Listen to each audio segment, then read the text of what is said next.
Channel maths with me. इस video में हम करने वाले हैं क्लास 9 का 3.3। जो 3.3 एक्सरसाइज है ना बेटा, वैसे तो अगर आप क्वेश्चन देखोगे ना तो आप अपनी छोटी क्लासेस में करके आ चुके हो। क्वेश्चन प्लस करना, माइनस करना, फ्रैक्शन की, तो आई थिंक आपने 5th 6th में ये क्वेश्चन कर लिए। लेकिन फिर भी अगर आपको 9th में दिया हुआ है ना तो कोई एक रीजन है। रीजन ये है कि वो आपको इंट्रोड्यूस कराना चाहता है ब्रह्मगुप्ता मेथड से। ठीक है, अभी तक जो आपने ये क्वेश्चंस करे थे ना बच्चों, वो करे थे एलसीएम लेकर के। ठीक है, वहां पर हमारे सामने बहुत सारे क्वेश्चंस आते थे कि हम इनको ऐड करने के लिए एलसीएम ले क्यों रहे हैं और मल्टीप्लाई करने के लिए क्यों नहीं ले रहे। तो देखो, इस चीज को हमें इंट्रोड्यूस करता है ब्रह्मगुप्ता मेथड। ब्रह्मगुप्ता मेथड कहता क्या है, पहले आप समझो फिर मैं आपको क्वेश्चन कराऊंगी।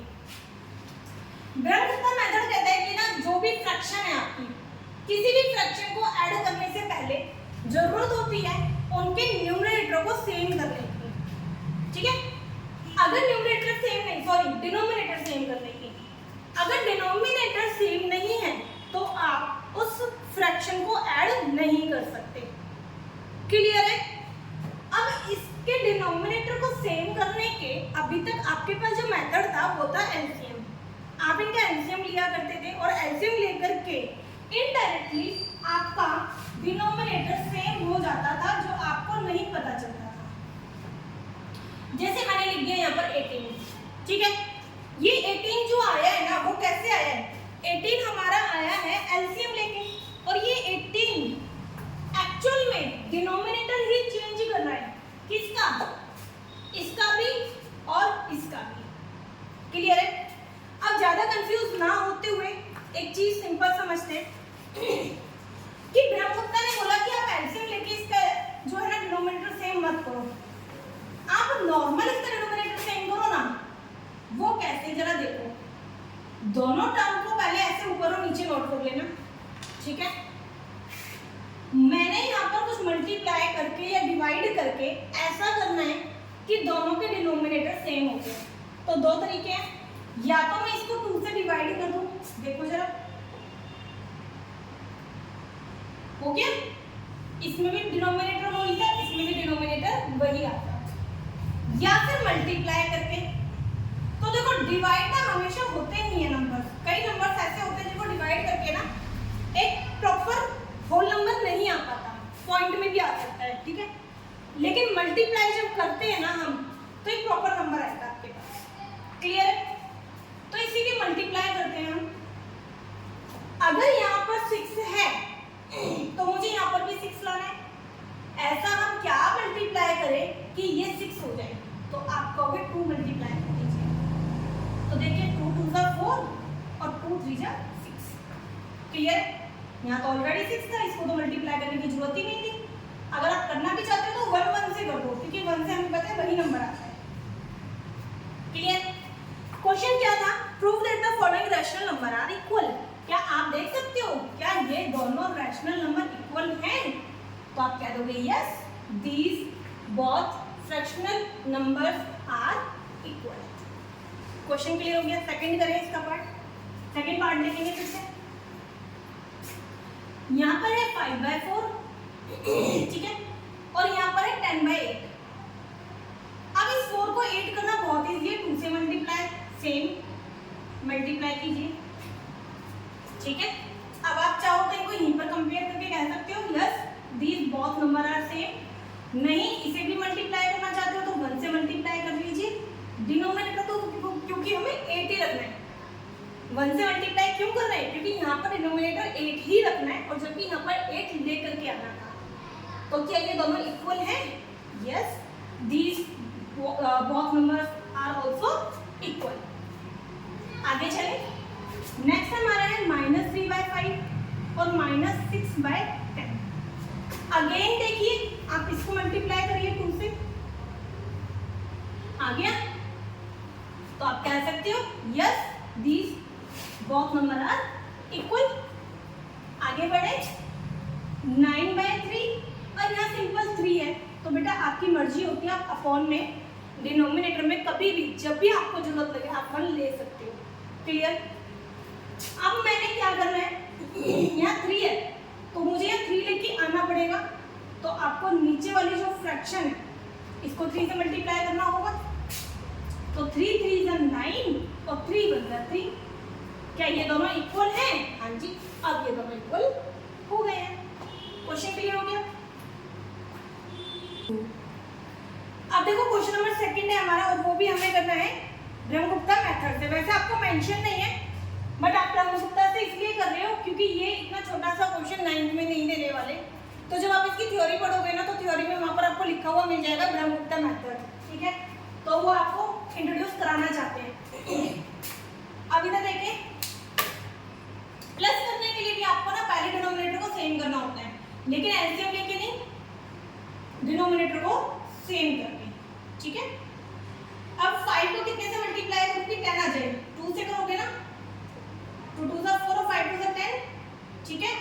यहाँ तो ऑलरेडी 10 था, तो आपकी मर्जी है, आप एक अपना पैटर्न फॉलो करना चाहते हो तो 1 1 से मल्टीप्लाई करके कर लो इसको, ठीक है। अब बाद में दोनों को ऐड करना है। 4/10 प्लस 3/10 आपका हो गया 7/10। क्लियर हो गया। नेक्स्ट चले। नेक्स्ट को करने के लिए 2 तरीके हैं। देखो बेटा, या तो कोई ऐसा नंबर सेलेक्ट कर लो जो इन दोनों का फैक्टर हो, ठीक है। नहीं तो इतने झंझट में पढ़ना मत। सिंपल तरीका क्या है कि इसका जो डिनोमिनेटर है 12, उससे तो इसे मल्टीप्लाई कर दीजिए, और जो इसका डिनोमिनेटर है ना, उससे फर्स्ट वाली फ्रैक्शन को मल्टीप्लाई कर दीजिए, तो भी आपके डिनोमिनेटर सेम हो जाएंगे, ठीक है। देखिए 96, ठीक है, इसका आएगा 60 और 96 हो गया ना। अब इन दोनों को ऐड कर दीजिए,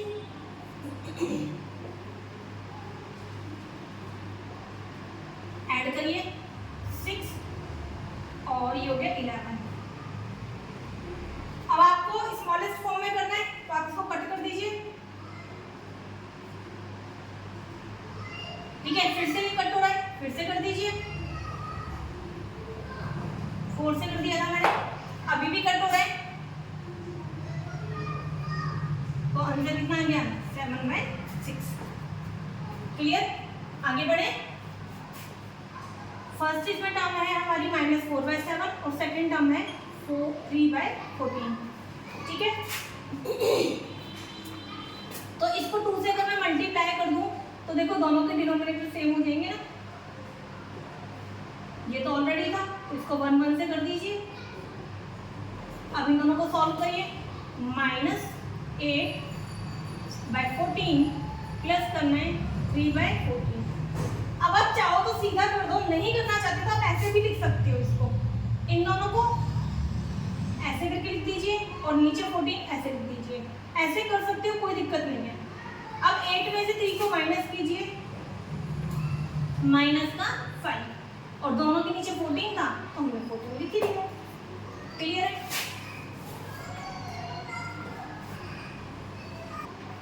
नेक्स्ट क्वेश्चन 3 बिल्कुल सेकंड की तरह है, बस वहां पर आपने ऐड किया था, यहाँ पर आपको माइनस करना है।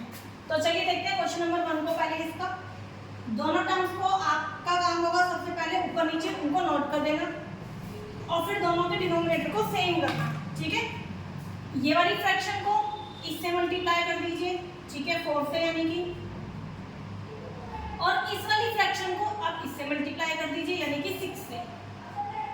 मल्टीप्लाई करेंगे 20 और नीचे आएगा 24, यहाँ पे आएगा 6 और 24। अब दोनों को डिफरेंस पूछा था ना दोनों का, तो आप इन दोनों को पहले माइनस में करके लिख दीजिए, और माइनस करके आ जाएगा हमारा 14/24। आपको इसको लोएस्ट फॉर्म में करना है तो लोएस्ट फॉर्म में कर दीजिए, यानी कि 7/12। क्लियर है। सेकंड पार्ट देखिए। अगेन दोनों फ्रैक्शन को आप ऊपर नीचे उतार लीजिए। अब इसको कितने से मल्टीप्लाई करें? देखो यहाँ पर आप इजीली ना इस वाले नंबर को, इस वाले फ्रैक्शन के डिनोमिनेटर को 2 से मल्टीप्लाई करके 8 ला सकते हो ना।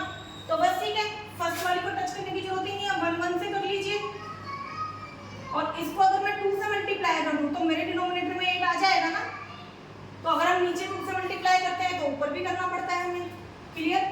माइनस कर देंगे 11/8 में से आपको माइनस करना है 6/8, तो कितना आ जाएगा 5/8। क्वेश्चन क्लियर हो गया। आगे बढ़ेंगे। -7/9 और अगला नंबर भी माइनस का है, इसको थोड़ा केयरफुली कर लेना। अभी तक देखो, पहले यहाँ देखिए, अगर मैं इस 3 को 3 से मल्टीप्लाई कर दूँ तो 9 आ जाएगा, ठीक है। तो ठीक है, इसको 3 से मल्टीप्लाई करके 9 आ चुका है, 3 2 6। क्लियर है? तो इसको तो मल्टीप्लाई करने की किसी से जरूरत ही नहीं है।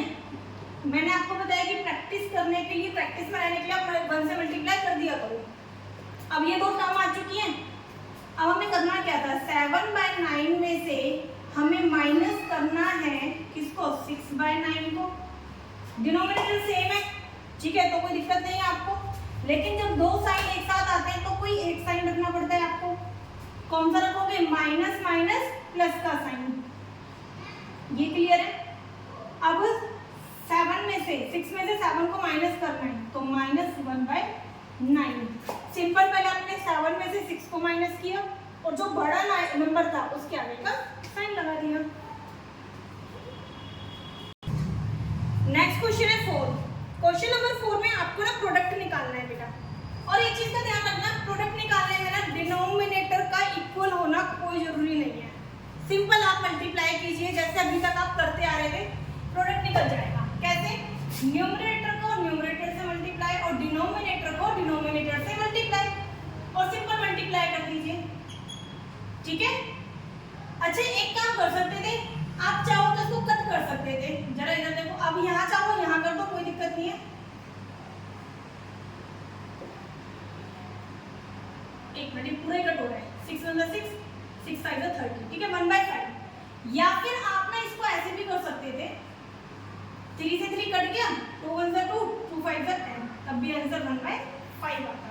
क्लियर है? नेक्स्ट देखेंगे, इसमें कुछ कट तो रहा नहीं है क्रॉस में, तो इसको मल्टीप्लाई कर दीजिए।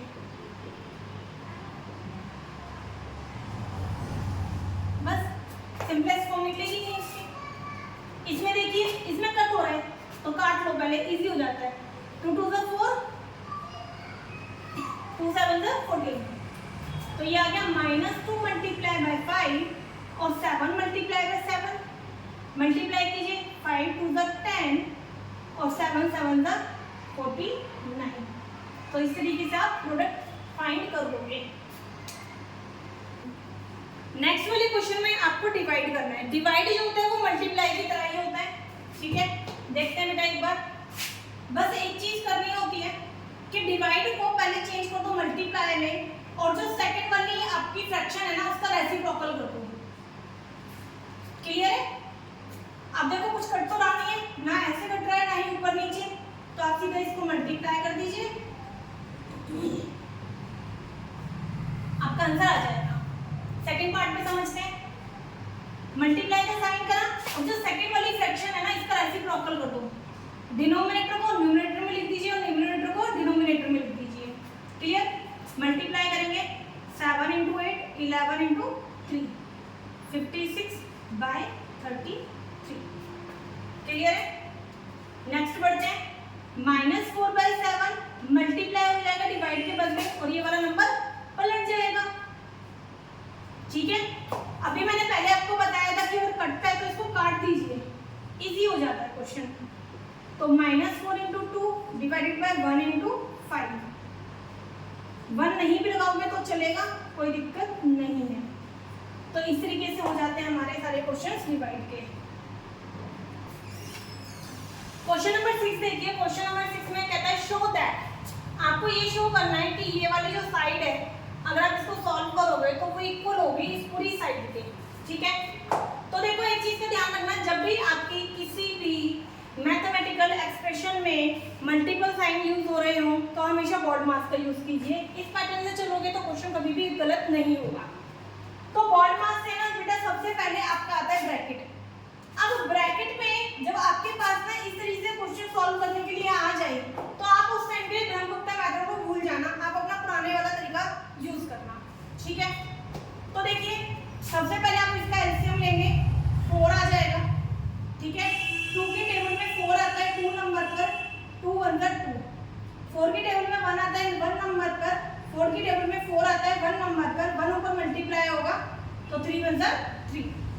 क्लियर है? इसको भी टच नहीं कर रही, अभी मैं उस वाले पार्ट को भी सॉल्व नहीं कर रही हूँ, पहले ये देखो। इन दोनों को प्लस किया 5/4 इंटू में 8/3, क्लियर? मल्टीप्लाई अभी आपने कराया 2 मिनट पहले ही, कटता है तो काट दो पहले तो, 5 2 10 और अपॉन में आ गया 3। वन साइड कवर है हमारी। चलिए सेकंड में देखो बेटा, पहले हमें यहाँ कोई ब्रैकेट तो है ही नहीं, तो अब हमें लेना है मल्टीप्लाई। पहले आप साइन लगा लो कि इन दोनों को मल्टीप्लाई और इन दोनों को मल्टीप्लाई में सॉल्व करना है। ये साइन लगाने से आप एक मिस्टेक से बच जाओगे, आप इन दोनों को प्लस करने से बच जाओगे, ठीक है? क्योंकि वर्ड मास में पहले मल्टीप्लाई है, इन दोनों के बीच में मल्टीप्लाई का साइन है और इन दोनों के बीच में भी मल्टीप्लाई का साइन है। तो देखो आप चाहो तो सिंपल मल्टीप्लाई कर लो, और काटना चाहते हो तो काट दो। 2 1 2 2 4 8, क्लियर है? 4 को 1 से मल्टीप्लाई करेंगे 4 और यहाँ बचेगा 3। इधर आ जाइए, 4 1 4 4 2 8, 3 से 3 तो कट ही गया, कितना बचा? सिंपल बचेगा 2। इतना क्लियर है? अब डिवाइड में कुछ भी नहीं है तो 1 ले लीजिए और इसको वापस एलसीएम लेके सॉल्व कर लेंगे। तो 6 और 4 10/3, तो देखो दोनों इक्वल आ गए ना। नेक्स्ट क्वेश्चन आपको सॉल्व करना है डिस्ट्रीब्यूटिव प्रॉपर्टी से, ठीक है? आपको एक क्वेश्चन दिया हुआ है और बोला है इसको सिंप्लीफाई कीजिए with distributive property. Distributive property क्या होता है बेटा? कि अगर ब्रैकेट के बाहर कोई भी नंबर है तो आप इसको डिस्ट्रीब्यूट कर दो दोनों नंबर से, ठीक है? 2 होंगे तो 2 में कर दीजिए, 3 होंगे तो 3 में कर दीजिए। तो देखो बहुत इजी है, जो फर्स्ट वाला नंबर ये मल्टीप्लाई होगा इस वाले नंबर से भी, और यही वाला नंबर मल्टीप्लाई होगा इस वाले नंबर से भी। इसी को बोलते हैं डिस्ट्रीब्यूटिव प्रॉपर्टी, क्लियर है? अब इसको सॉल्व करो, फिर से ना साइन लगा देना ताकि आप कंफ्यूज ना हो, ये ऐसे सॉल्व होने वाले हैं, ठीक है? 7 से 7 कट गया, देखो मल्टीप्लाई का साइन था ना, इन दोनों को भी कट कर सकते हो ना, 3 2 6 3 3 9, तो बच गया 2/3। अब इधर देखिए 3 1 3 और 3 3 9, तो 7 आया है यहाँ पर और 3 4 12, ठीक है? अब इन दोनों का एलसीएम लेकर सॉल्व कर लेंगे। 4 3 4 12, 4 4 2 8, ये आएगा 7, इनको माइनस कर दीजिए 1/12। क्लियर है क्वेश्चन? बढ़ते हैं क्वेश्चन नंबर 8 पर। क्वेश्चन नंबर 8 में बोला है find the rational number such that x number x such that, आपको एक फ्रैक्शन दी हुई है, तो देखिए अभी आपने डिस्ट्रीब्यूटिव प्रॉपर्टी यूज करी कि ब्रैकेट के बाहर अगर कोई मल्टीप्लाई में नंबर है तो ब्रैकेट के अंदर के दोनों नंबर से मल्टीप्लाई हो जाएगा, यही हमारी डिस्ट्रीब्यूटिव प्रॉपर्टी थी। तो सबसे पहले इसी प्रॉपर्टी का यूज करते हैं। तो यहाँ पर 5/6 को जब आप x से मल्टीप्लाई करेंगे तो 5/6x हो जाएगा, क्लियर? और यहाँ पर जब आप 5/6 को मल्टीप्लाई करेंगे 3/5 से, तो चलिए अभी देखते हैं क्या होगा। आगे बढ़ते हैं, अभी इसको फिलहाल के लिए तो मैं ऐसे ही नोट कर रही हूँ, अभी इसको टच नहीं करते हैं, पहले थोड़ा इसको सिंप्लीफाई करते हैं। फिर से अगेन मल्टीप्लाई आ गया, बॉड मास से पहले मल्टीप्लाई सॉल्व होगा, 3 1 3 3 2 6 और 5 से 5 कट गया, तो यहाँ पर बचता है 5/6x और यहाँ पर बचता है मेरा 1/2। एक मिनट, कुछ मिस्टेक है। तो जब आप इस क्वेश्चन को करते हो तो यहाँ पर आके देखना 1/2 से 1/2 कट हो जाता है, ठीक है? यानी कि 5/6x = 5/6x बचा ना, ठीक है? जरा देखो बेटा, कट तो ये भी हो रहा है, यानी कि दोनों साइड आपकी इक्वल ही है। तो बताओ x का कौन सा रैशनल नंबर आप x के लिए यूज कर सकते हो? तो यहाँ पर आप x के लिए ना कोई भी रैशनल नंबर यूज कर सकते हो। 2/1 ले लीजिए, 3/2 ले लीजिए, 7/5, यानी कि कोई भी नंबर, कोई भी रैशनल नंबर हो सकता है। रीजन क्या है?